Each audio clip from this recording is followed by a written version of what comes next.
it's hard to keep pumping out enough content that you can keep working and keep doing gigs. Yeah. But I want to figure out something I can do, like do enough work to like live and get by, but really focus my energy on like the Broadway show that I want to write, or a book that I want to write, a movie I want to write, because all you need is one thing to pop off, and then it's over, you know. And I know that I have the talent to do it. I just have never had the discipline to stop taking little gigs. Like, this gig is not going to change my life. Like, Right. I could have been at home like writing music and writing something that was going to, like, you know, whatever. But instead I was like, this will be a fun opportunity and it'll be whatever.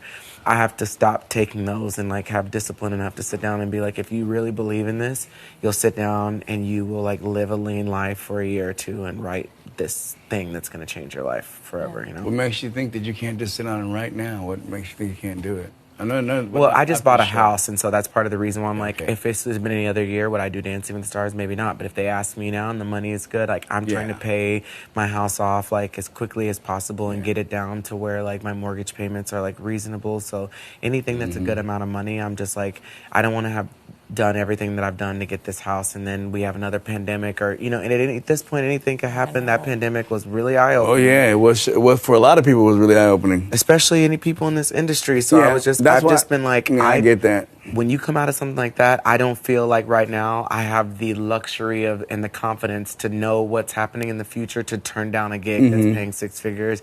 If it's something that can make me good money, that I could put a big dent. So complicated, and I have two friends that do that for a living, and they've been very, very successful. So I've been like, okay, if I get ready to do it, I think I'll do it through them. And I think maybe I should just start researching it and figuring out that process right now, just so I can know and be mentally prepared for what it is and like what you have to do. But I think I could write a musical and be getting ready to have a kid at the same time. Like, that could be like what I spend my next year or the next 2 years doing. And I can do little gigs. Like, I think Dancing with the Stars wouldn't be that stressful for me because I've been dancing for a long time. And like, if I were to just have to go to rehearsal and then go home, I don't think I could ever do something like this again in my life. Nah, I'm not doing this again. This is fucked up. Like, to have to leave everything and have no phone and no contact with the outside world, this has been really, really hard. That's about her situation. I don't know how you doing it with that, with a 1-year-old. I'm missing my baby. I have to, yeah. At least I know my kids are okay because they're older. Because I can't explain to them. Yeah, They're exactly. not even old enough to understand. I'm just gone. Yeah. One of my 3.5-year-olds, she kind of understands, and she's pretty independent. I'm not that worried about her, but my boy, he's a mama's boy. Mm-hmm.